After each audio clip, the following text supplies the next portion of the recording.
Welcome, WrestleRanters, to another episodic edition of WrestleRant. I am your host. Bleacher Report featured columnist level 2, Graham GSM Matthews, for today's monumental 25th edition of WrestleRant. Yes, we have finally hit 25, going into Christmas in only less than 48 hours. The countdown to Christmas begins, and I am here today to review Raw, TLC, and everything else going on in the electric world of professional wrestling over the last week. Let's just get right down to it. Well, starting out with TLC, going into the show, I was not expecting much. Well, actually, before I get to TLC, let me just explain the significance of some of the things I am wearing right now. Right now, I am wearing the United States Champions t-shirt, Zack Ryder. I am donning my European Championship that I just found in the back a couple days ago. I just found this hiding in my room, and I thought that was pretty cool, especially seeing since that WWE 12 European Championship is brought back, so I'm hoping to get that game for Christmas in a couple days.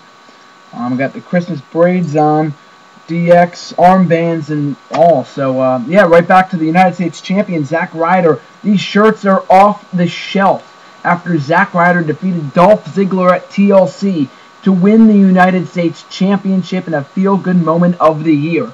Now, that was one of my favorite moments of the entire pay-per-view. Zack Ryder has definitely deserved and earned the United States Championship, and they put on a hell of an excellent match in the opening slot in TLC, him and Dolph Ziggler. Now, with Dolph Ziggler dropping the United States Championship strap, now this gives him the opportunity to move up to the main event level. Now, with a lack of WWE Championship potential challengers for the Royal Rumble, is it possible that Dolph Ziggler rises up and challenges the straighted savior CM Punk for the WWE Championship at the Royal Rumble pay-per-view? Who knows? I mean, I'd love to see Miz go for the title. Definitely not Del Rio again. Or Dolph Ziggler. I mean, I'd love to see Dolph Ziggler get another World Championship match, much like he did this year with Edge at this year's Royal Rumble pay-per-view event. And also, we saw another new champion in Daniel Bryan when he shockingly cashed in his Money in the Bank briefcase against Big Show, who had just won the World Heavyweight Championship from Mark Henry moments prior. Now, I know a lot of people were quick to celebrate about Daniel Bryan's World Championship win, and I was too. I was marking the hell out for the rest of the night. I was super excited that this finally came to fruition, that Daniel Bryan is finally the World Heavyweight Champion. But people were quick to forget the fact that Big Show is now the first man in WWE history to win the WCW, WWE, ECW, and World Heavyweight Championships respectively since his WWE tenure began. Now, he is the first man in history to accomplish that, and the third man in history to capture the WWE, ECW, and World Heavyweight title belts behind CM Punk and Kane. So I thought that was pretty cool, as well as the fact that Big Show is now the shortest ever reigning World Heavyweight Champion in WWE history, right before Jeff Hardy, whose record he beat this past Sunday. Now, Big Show versus Mark Henry, the match was lackluster. No one cared. It was only 5 minutes, so it obviously wasn't anything special. And then Daniel Bryan, the Daniel Bryan chants broke out, and then sure enough, the American Dragon came out and cashed in his briefcase to become the 10th successful person to do so, and won the World Heavyweight Championship for the first time in his career. That was definitely my favorite moment of the night, with Daniel Bryan capturing the World Heavyweight Championship. And I sure as hell am hoping for the best for Daniel Bryan. Hopefully this is not a filler move, seeing that Mark Henry was indeed injured at the pay-per-view. Not at the pay-per-view, but he was injured at the pay-per-view. But not during the match, if you know what I mean. He was injured a couple days prior, and they found out that it was worse than originally expected, so they had to drop the strap to either Show or D-Bry. D-Bry had to cash in his briefcase, and so hopefully he does not drop the title at Royal Rumble or Elimination Chamber, and hopefully he is given the chance to headline WrestleMania as the World Heavyweight Champion. Hopefully against Randy Orton, I should say. That would be one hell of a match. And as well, hopefully this opens up the doors for a Big Show heel turn. I just recently read that today on lordsofpain.net, that Big Show is rumored for a heel turn, hopefully going into a rivalry with Shaquille O'Neal going to WrestleMania 28. That would be pretty awesome as well. So, and then in the main event, we had CM Punk defeat The Miz and Del Rio to retain his WWE Championship in an awesome, electrifying exciting TLC match, triple threat style. That was one of the best TLC matches I've ever seen. I know I've only been a wrestling fan for nearly 4 years now, but still, I have seen some hellacious TLC matches, not live, but looking back on them and such, and that was just phenomenal. CM Punk, Miz, and Del Rio are just 3 people who can work, have excellent chemistry, and now CM Punk is the WWE Champion going into 2012, which is something I'd love to see. And bonus points to Ricardo Rodriguez for taking one hell of a bump off the top of that ladder. So yeah, overall, I thought it was a pretty awesome show. A lot better than originally expected. We had some desirable results, some tremendous action that also included Orton, Barrett, Kelly, Beth Phoenix, Sheamus, Jack Swagger, Kevin Nash, Triple H, and all good bouts.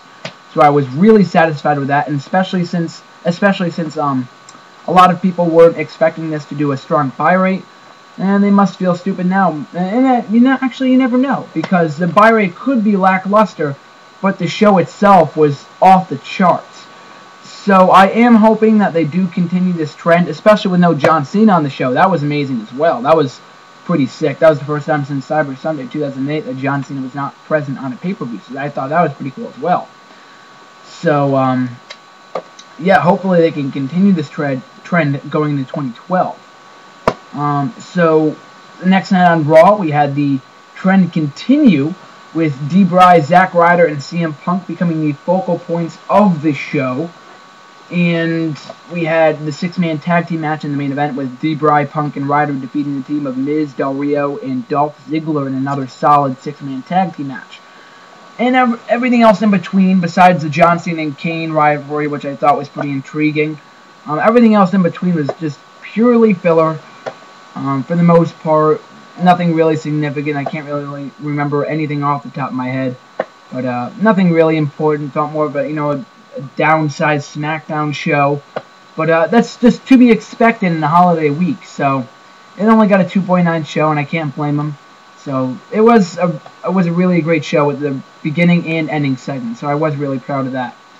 Also, after reviewing TLC and Raw, you must be wondering why I am wearing my Nexus armband, which is something I found pretty interesting while reading this on LordsOfPain.net yesterday, regarding the return of former Nexus member Skip Sheffield, who's been out with an injury since August 2010.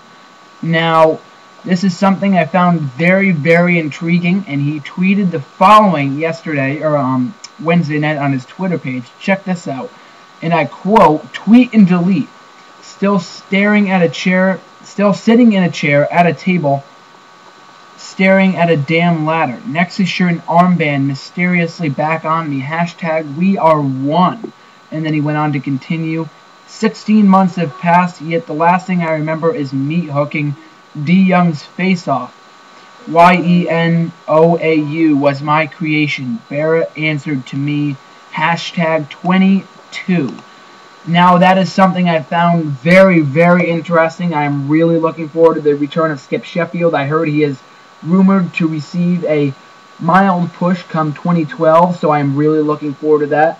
And speaking of pushes, it looks like they have gotten rid of the push of Brodus Clay, because at last word I have heard that he has been dropped from the main roster.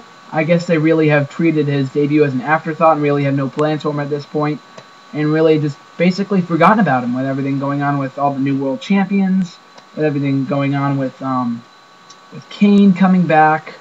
So they're just putting Brodus Clay back in the back burner for now. I'm not going to rant about that because I know I have numerous times before. But it's a sad thing. He does have a lot of potential. So hopefully when he eventually does debut back in the main roster, he is a force to be reckoned with.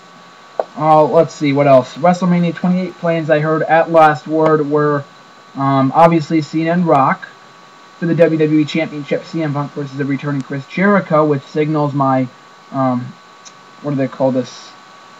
Chain, I guess. They call it a pennant. They call it on WWE.com. Save Us Y2J, which is something I'm really looking forward to on January 2nd, 2011. So I'm really looking forward to that. Punk versus Jericho. That could be an amazing feud if done right upon Jericho's return, if it is indeed him. While the If Against 2012 promos are indeed for him. As well as another match for WrestleMania 28.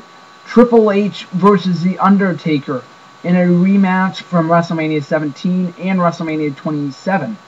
Now, I also heard that Shawn Michaels was scheduled to be the special guest referee for that match. I surely hope not this match will come to fruition, because I do not want to see Triple H once again go for the strap.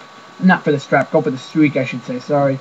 I want a fresh feud. I want Taker versus Sheamus, Taker versus Jericho, Taker versus Punk, Taker versus Miz, Taker versus Del Rio, anyone else besides someone we've seen before. Maybe Kane, since he has been resurrected, but definitely not at this point. So I am looking forward to that. You know, plans can change in coming months, so we'll have to wait and see. Also, SmackDown tonight, we have D-Bry versus Dolph Ziggler, Cody Rhodes versus Zack Ryder, Kofi Kingston versus Primo, Miz versus Sheamus, and Big Show versus Mark Henry, which is a match I don't believe will take place, but we'll have to see. So this looks like an exciting show on paper. Two matches that we've never seen before in Miz and Sheamus and Rhodes and Ryder. That looks to be like an awesome show. So most definitely check that out tonight. Also, some updates on Cena Sucks t-shirt that is now out on WWE.com. I'm really hoping to get one of those next time I go to a WWE live event, hopefully next week in Connecticut or in MSG in coming weeks, because I really want to get that t-shirt. That is really, really cool that they started selling that. As most of you know, I am not a supporter of John Cena, but that is just my personal opinion, although I do respect the guy. Layla is scheduled to return from injury in coming weeks. She posted on her Twitter page back on Wednesday that she is on her way back from injury, so hopefully she challenges Beth Phoenix for the Davis Championship upon her return. Eden Styles, if you do not know who she is, she was a ring announcer. I emphasize that, since she has just left the company this past Wednesday due to a relationship with Intercontinental Champion Cody Rhodes. So I don't think she'll be really missed. I know I don't really recognize her or am familiar with her, so I know I won't be missing her. But good luck in her future endeavors. And as for Christian, Christian's ankle injury is scheduled to be healed hopefully by February. I am hoping by next month that we see him in the Royal Rumble, or possibly he could make a Royal Rumble return. Those are always awesome. So I'm looking forward to that, and Christian could be a legitimate threat upon his return. So with all that being said, in Christmas in 24 hours, one of my favorite parts about Christmas, the Advent chocolate calendars. So definitely getting me in the holiday spirit. As well, you guys can check me out on Bleacher Report. I just recently wrote my most recent article. I recently, just yesterday, wrote a new article on Sin Cara and why his WWE career is indeed a failure. So hopefully you guys can check that out. I hope you guys like that. With more articles coming in coming weeks for the flashback and review of 2011, as well as the 12 Days of Christmas, WWE style, hopefully today, tomorrow, or Sunday. So hopefully looking forward to that. So with all that being said, I hope you guys enjoy your Christmas, Hanukkah, Kwanzaa, Three Kings Day, and whatever else you guys celebrate. I will hopefully be back next week sometime during the Christmas break, so hopefully you guys enjoy your Christmas break. I am hoping for snow up here, if I'm lucky. So with all that being said, you guys can follow me on Twitter at save_us_GSM. You can visit my website at nextwrestling.weebly.com for all the WWE TNA rumors, recaps, reviews, and more. You guys can visit my Spoilers podcast with Ben Gartland. That is definitely rising up the charts. If you want to guest host the show with us in coming weeks, we know we have Bull Dread coming up this coming Thursday. So if you want a spot on the show, please tweet at me. You guys can check out the show at blogtalkradio.com/spoilerspodcast. And you can also add me on Ovo at BJealous305. And also check out my Bleacher Report articles, as I just said before, and everything else in the links below. So thanks for checking out. You guys can like, subscribe, leave a comment. Everything else is appreciated. And happy holidays to you guys. Until then, this is GSM signing out.